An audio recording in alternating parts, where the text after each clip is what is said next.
السلام علیکم داملای عزیز و گرامی. یک سوال دارم. من یک معرکه خورسندی یعنی توی دارم. آیا اجازت هست که بین عید رمضان و عید قربان گذرانم؟ زیرا میگویند که درست نیست. بین عید رمضان و بین عید قربان توی کردن یگان زللی ندارد.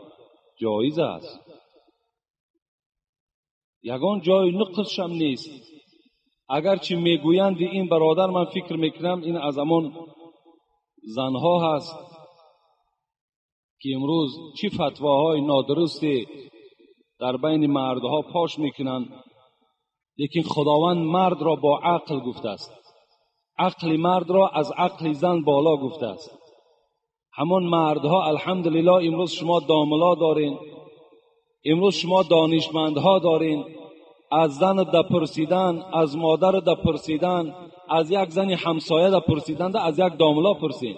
با دیگر زنها شما خواهش همخوابه شدن دارید، لیکن با زن خودتون خواهش همخوابه شدن ندارید، یا اینکه در وقت همخوابه شدن تست یار میکنین، یا اینکه با اویله خودتون همخوابه میشه کیفیت نداره، یا که پرستاتی داره، یا اینکه فایز سپرماتو پستای میخواهید همین مشکل را حل کنین. پس با داروهای گیاهی شفافرما این مشکل ها رو شما میتونید برطرف کنید. اینها سبب خدا شفافرما همراز شما. کودک هایی که از پیشاب تنقیصی میکشند و تست پیشاب میکنند، پس این مشکلی هست. با شما شفافرما سیستیت اینوریز رو توصیه میدهد که شما میتوانید این مشکلی رو حل کنید. السلام علیکم دوستان عزیز. آیا شما برای گذشتن از سرحد دشواری میکشید؟ مهلت حجت‌هایتان به آخر رسیده است. پس من برای شما خدمت رسانی شرکت نور محمد را پیشنهاد میکنم. با ماشین های نو و زمانوی، با باوری و اعتماد کامل، توسط رانندگان مرد و زن شما را از منزل استقامتیتان تا خط سرحد برده برای عبور مرز مساعدت می نمایند. یادآور می شویم که اگر شما از نام شبکه حاجی میرزا مراجعت نمایید، برایتان تخفیف ارائه کرده می شود. رقم ها برای تماس: جمع 7 926 319 59 61. کسی که همین با گفتار زنش میرود و پیشواها را گوش نمیکند، میگوید خسرو زن داشت به نام شیرین. با دقت باشین جوانها. خسرو زن داشت به نام شیرین و بار میگه در قصر نشسته بودند. به ناگاه میگه یک ماهیگیر و پیش خسرو و شیرین گذر کرد و از بس که میگه این خسرو پرویز میگفتند. این خسرو که بسیار ماهی را دوست میداشت و این ماهیگیر گفت برای من یک ماهی ده. یک ماهی کلانی را میگه این ماهیگیر در پیش خسرو گذاشت و خسرو که پادشاه کی بود 4000 تنگه برآورده در دست ماهیگیر داد و ماهیگیر به او دعا داد و پشت گردانید و از قصر میخواست که بیرون شود. زن او شیرین به خسرو چی گفت؟ گفت شوهر کاری نادرست کردی. این شوهر وقتی که به گپ زن میکند چی جزا میگیرد؟ گفت بسیار کاری نادرست کردی. گفت چی گونه؟ گفت تو یک ماهیگیر گفت در بدل یک ماهی 4000 تنگه دادی. گفت خیر می شود، زللی ندارد. گفت اگر فردا یک خدمتگار این قصر تو پیش تو آید و ماهانه طلب کند، تو اگر 4000 تنگه به او دی، میگوید ای خسرو من در نزد تو قدر همان مثل همان ماهیگیر قدر داشتم که 4000 تنگم دادی. اگر کم دهی، میگوید نخواه که من قدر همان ماهیگیر در نزد تو قدر نداشته باشم. خسرو در حال در این گپی زن میگه فریفته شد و گفت راست میگویی. گفت من الکی مال را تسلیم کردم، بی ادبی میشود که وی خیرات کرده و از دستش باز 4000 تنگه را گیرم. گفت نه، گفتی را یک کار میکنیم، الحال فریادش کن و به او بگو که این ماهی که نزد ما گذاشتی نر است یا ماده. اگر گوید که نر است بگو برای من ماده در کار، اگر گوید ماده است بگو نر، من ماهی نر میخورم. این صیاد که آدمی زیرک بود در حال وقتی که فریاد کرد گفت ای صیاد، گفت ای ماهیگیر، این ماهی که نزد ما گذاشتی نر است یا ماده؟ گفت خسرو گفت خدا تو را رحمت و مغفرت کند، این ماهی که من نزد تو گذاشتم این خنثا هست، نر و ماده هست. بسیار آدمی زیرک بودند. خسرو خوشش آمد، به نهایت مثل شما وری خنده کرد و گفت خزینه دار گفت 4000 تنگه دیگرش تین. گفت 4000 تنگه دیگر را گرفت. تنگه های اون چنخه مثل آهن بود. 8000 تنگه شد. بالای گردن بار کرد و خواست از قصر بیرون شود که یک تنگه همون میگه در زمین زد و همون 8000 تنگه را با همون وزنین در زمین میگه گذاشت و یک تنگه را گرفت در جیبش انداخت. باز خواست که در پشتش بار کند که این کاری او هم به شیرین خوش نآمد، به زن خسرو. خسرو گفت این صیاد ببین چه عملی نازشتی دارد. 8000 تنگش دادیم، یک تنگه که در زمین افتید همون خم شده گرفت، نگذاشت که یک غلام تو همون تا میگذرد همون را گیرد. خسرو گفت در اصل گفت اینقدر آدم ممسک بود است. فریادش کرد گفت اینجا بیا. گفت صیاد من تو را 8000 تنگه دادم، اینقدر وزنی نگفت، برای یک تنگه شده او را در زمین پرتافتی و یک تنگه را گرفتی، یک رحمی در وجود تو نبود. گفت خسرو گفت خدای مهربان گفت را غیرت زیاده بگرداند. تو میدانی که من برای چی این یک تنگه را گرفتم؟ گفت برای چی گرفتی؟ برای گفت در این تنگه صورت شما هست و در این طرفش گفت نام شما هست. من نگذاشتم که اگر این در زمین باشد این بی حرمتی می شود، نفر او را مثال زیر پا کند. خسرو باز خوشش آمد، گفت 4000 تنگه دیگر دهید. گفت 12000 تنگه این صیاد از پشت مصلحت زنش زلال دیدند و چی گفتند؟ گفتند وای به حال کسی که با گپی زن چکار میکند، رفتار میکند، در عوض 1-2 زلال میبیند. از این خاطر از شما هم خواهش میکنم که هر یک مسئله که شما میپرسین از پیشواهاتون پرسین. زنهای شما نه مدرسه خوانده است، زنهای شما نه آیت میفهمند، زنهای شما نه حدیث پیغمبر میفهمند. اونا چی میدانند که بین عید رمضان و عید قربان توی کردن درست است یا نه؟ لیکن من به شما میگویم که اگر این گونه توی هایی که این برادر حاجی کرده است، از عرق نوشی باشد، از رقاصه باشد، از فسق و فساد باشد، از سخنهای لهو باشد، در تمام سال کردن این حرام است، نه یک بین عید رمضان و عید قربان. تمام سال ده اگر شما کنین برای شما چی است؟ گناه پیدا میکند. خلاص.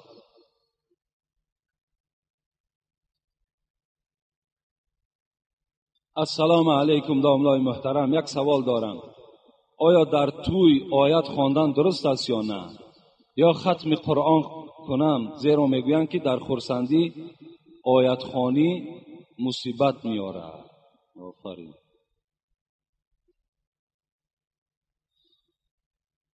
عرق دادن مصیبت نمیارد. در $300 و $500 یک دختر فاحشه در بین حولی ما و شما پا میزند مصیبت نمیارد.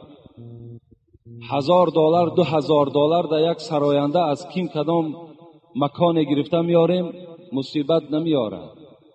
دخترها را فتح میپشانیم پیش حضرت امیرجان میبریم مصیبت نمیارد. معرکه های سیر خراجات و بی‌معنی که در خانه ما و شما رخ میدهد اینا مصیبت نمیارن و یک آیه قرآن که در معرکه خوانده شود مصیبت میارد. خودتان مقایسه کنین، مصیبت در آیت خواندن است یا مصیبت در این معرکه هایی که من یادآور شدم؟ خوش به حال آن برادری که در معرکه او صدای قرآن است، خوش به حال آن برادری که در توی او موعظه است، خوش به حال اون برادری که در خاندان اون ختم قرآن می شود. اینا برکات هستند. پیغمبر خدا میگوید ما من قوم یقومون من مجلس لم یذکر الله تعالی فی الا قام عن مثل جیفة الحمار. در کدام خانه ای که اگر توی شود، در کدام خانه ای که اگر نکاح شود، در کدام خانه ای که اگر خدایی شود، با اصطلاح امروزه که ما خدایی میگیم یعنی خیر احسان شود، اگر در اون خانه اگر امر معروف و نهی منکر نشود، اون مردم پیغمبر خدا گفتند اونها نعمتهای حلال کرده را نخوردند، اونها از اون شوربا و آش و میوجاتی که این بیچاره خریده است او را نخوردند، بلکه اینها از گوشت و پوست خر خورده و خسته خانه هاشون رفتند. در معرکه‌ای که اگر یاد خدا نشود، در معرکه‌ای که اگر یک حدیث پیغمبری خدا تحلیل نشود، اون معرکه را رسول اکرم با یک خری مرده تشبیه دادند.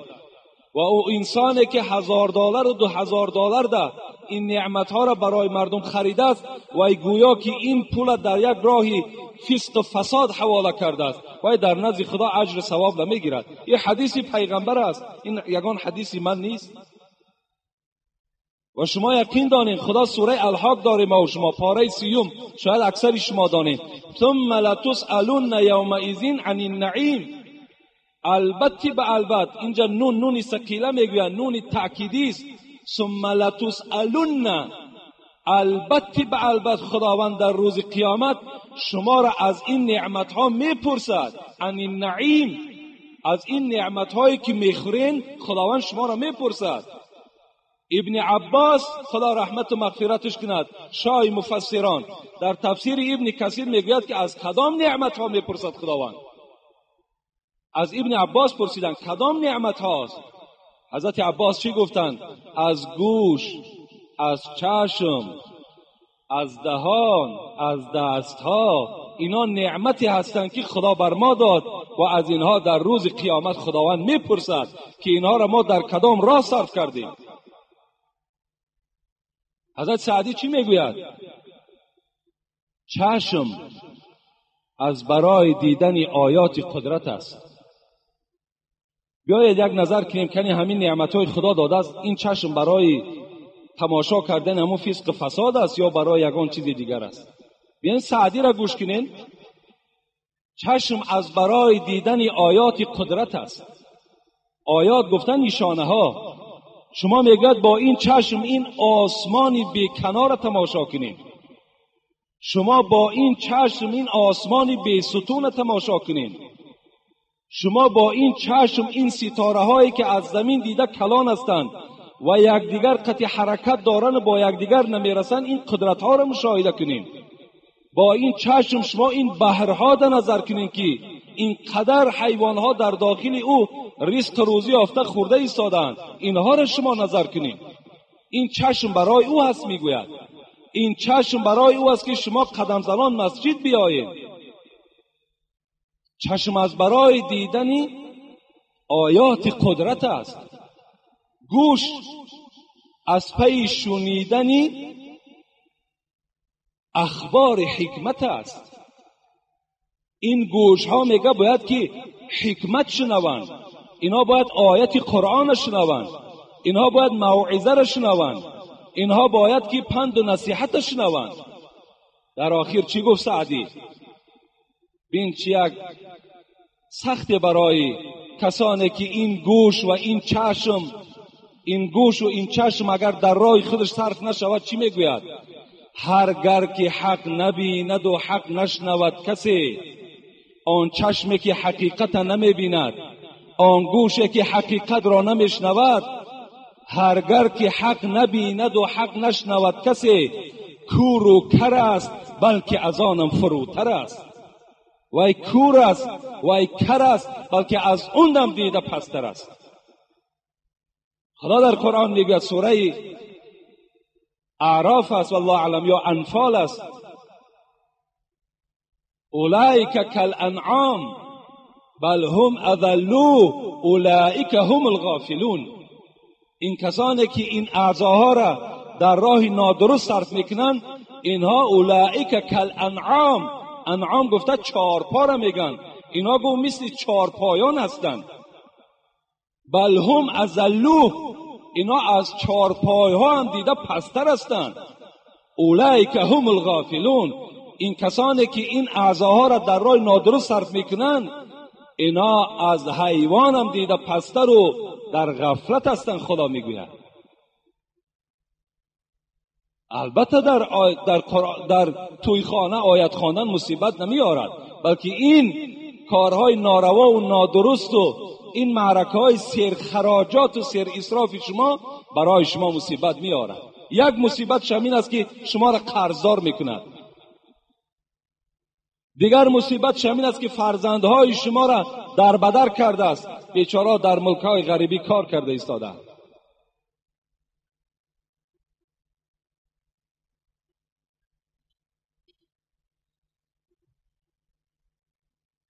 السلام علیکم داملای عزیز و گرامی، خدا شما را عمری دراز و تنی صحت دهد که ما از شما بی نهایت استفاده زیاد میبریم.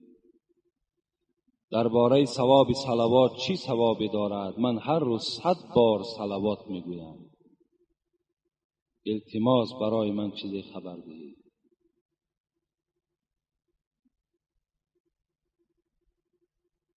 عبدالرحمن ابن عوف یکی از صحابه پیغمبر است، بسیار آدمی با دولت بودند. میگوید به پیش یک درختزار خرما گذشتم، نگاه کردم که حبیب خدا پیشانی مبارک در زمین گذاشتگی بود، سجده داشت. ایستادم، کی حبیب خدا سرش را می بردارد؟ عبدالرحمن ابن عوف میگوید مانده شدم، حبیب خدا سرش نمی برداشت. فکر کردم که این جان حبیب خدا به آسمان پرواز کرده باشد، یا تصور کردم که از قالب حبیب خدا جان جدا شده باشد. بعد میگد مدت دراز حبیب خدا سرش را برداشت و با او سلام کردم و گفتم ای حبیب خدا اینقدر سجده طولانی کردی؟ میگوید گفت الحال در سجده بودم که جبرائیل آمده بود، با جبرائیل امین صحبت داشتم و از نزد پروردگار آمد و بر من سلام فرستاد و بعد سلام گفت که با رسول خدا برسان که من صلی علیک صلیت علیه فسجدت شکرا لله. در حالت سجده بودم که جبرائیل آمد و گفت ای حبیب خدا، از پروردگار به تو سلام آوردم و بعد سلام گفت که به تمام امتهات خبر بده که کدام اونها اگر گویند که اللهم صل علی محمد یا گویند که صلی الله علیک یا رسول الله یا گویند که درود و رحمت باد بر رسول خدا، صلیت علیه، من که پروردگار اونها هستم من 10 رحمت در نامه اعمال اونها می نویسم. فسجدت شکرا لله، من این سجده طولانی یک سجده شکرانه بود که این مرحمت الهی را ببین که کسی که بر من صلوات میفرستد خداوند بر او 10 صلوات میفرستد. این سجده طولانی من بهر این بود. یعنی کسانی که اگر با رسول اکرم صلوات میفرستند تصور کنند که از نزد پروردگار در هر صلواتشان 10 ثواب و 10 رحمت الهی در نامه اعمالشان کتابت می شود. پیغمبر خدا میگوید البخیل من ذکرت عنده فلم یصلی علی، بخیل ترین شما کی هست؟ بخیل ترین شما آن کسی هست که نام من در همون معرکه یاد شود و وی در روح من وی بر جسد من صلوات نفرستد. وی بخیلترین امت من در بین امت من هست. خوش به حال آن برادرانی که دائم صلوات میفرستند. یک عبدالحمید گفتگی عبدالواحد ابن زید میگوید حج رفتم، در حج میگوید یک جوانی را دیدم که هر گاهی که هر پهلو میگشت میگفت اللهم صل علی محمد، میخیست اللهم صل علی محمد، مینشست اللهم صل علی محمد. من گفتم این قدر تو صلوات پیغمبر را زیاد میگویی؟ گفت این یک سیر دارد ای عبدالواحد. من سال گذشته با همراهی پدرم حج آمدم و در همین نصف راه بودیم که پدرم از حیات گذشتند. شب شد، نگاه میکنم که همون چهره نورانی که پدر من داشت، چهره پدرم به سیاهی مبدل گشت. چهره پدرم به نهایت سیاه شد. خیلی غمگین شدم، زیرا سبب سیاهی این سبب یگان بدبختی می شود. چرا چهره پدر من سیاه شد؟ من که دائم صلوات می گفتم و همه وقت که این عادت من بود، وظیفه من که بود، شب میگه در خواب نگاه کردم یک مرد خیلی زیبای نزد من آمد و من پرسان کردم ای دوستی خدا شما کی هستین؟ گفت من رسول خدا صلی الله علیه و آله و سلم هستم و آمدم و این چهره سیاهی که در پدر تو پیدا شد و تو را غمگین گردانید، برای آنی که تو دائم بر من صلوات میفرستی، من از پروردگار خود طلب کردم که روی چهره این فرزندی که دائم صلوات میگوید چهره این پروردگار را با اصل خودش مبدل بگردان و مرا پروردگارم اجازت داد و الحال من مسح در بالای چهره پدر تو کردم و چهره پدر تو مثل اوله شد. از خاطر چی؟ از خاطر که تو دائم در زبانت اللهم صل علی محمد و علی آل محمد داری. از این خاطر این وظیفه هر کدام ما و شما هست. بازم این صلوات گفتن باز با سنت های پیغمبرم چنگ زدن در کار. فقط صلوات چگویم و لیکن با سنت هاش اهمیت ندهیم، این معنی نداره. محبت باید جدی باشد.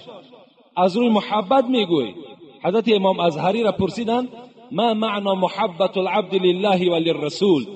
ای عالم زمان، کسی گوید که من پیغمبر خدا را دوست می‌دارم، کسی گوید همین خدایی که مرا خلق کرده است دوستش می‌دارم، آیا وی باور کنیم یا نه؟ امام ازهری گفتند اینجا گفت یک تجربه هست برای آنه که وی شما فهمین که وی دروغگو هست، وی از روی زبان میگوید یا از تحت دل. اینجا گفت امرش همین است که الطاعت لهما والاتیان فی امرهما. نگاه کنین که آیا وی پیرو قرآن و پیرو حدیث های پیغمبر هست یا نه. اگر آن چیزی که خدا گفته است، آن چیزی که پیغمبر گفته است اگر عمل کننده باشد، یقین دانین که وی محب خدا و محب پیغمبر است. لیکن اگر گوید من خدا را دوست می‌دارم، پیغمبر را دوست می‌دارم، اینا مرحمت نگاه کنین که رفتم حج کردم 3-4 هزار دلار صرف کردم، یکی وقتی معرکش از عرق نوشی و وقتی که اگر در خانهش فسق فساد شود و یکی باور میکنه؟ کی باور میکنه؟ آدم مسلمان باور نمیکنه.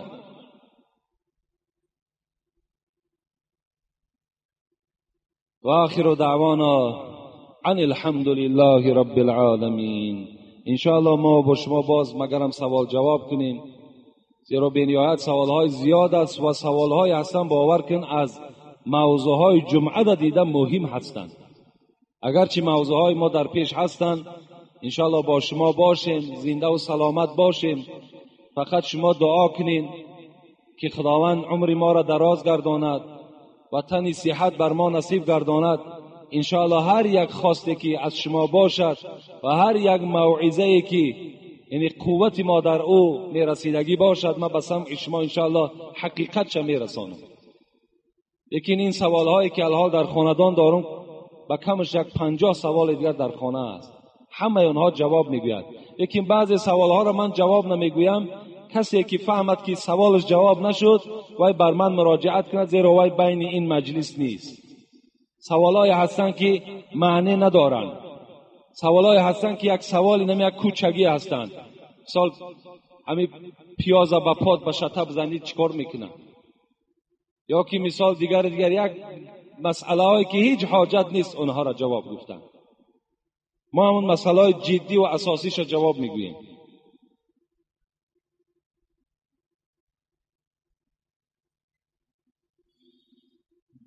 اینجا در یک قطار برادرها در این مسجد ما یاردم کردن. از آن جمله یک برادرمان جمعه پیشین ابراهیم از دوشنبه یک بلندگویک آورد که اینجا در نزد من ایستادگی هست. فراموش کردیم دعاش کنیم، دعا بتیم. کسم از دوشنبه زیارت آمده بودند و یک برادر دیگر هم در بازار گوشت میفروشند. چند بار یاردم ها در این مسجد کردند. اون برادر هم در حقش دعا میکنیم. و اینجا نام هایی که هست مثل اکای محمد الله از همین محله ما نزدیکتر بالاتر، این هم یاردم خشت دراز کردن در این مسجد. برادر ما قوت بچه حاجی شریف از کاریز.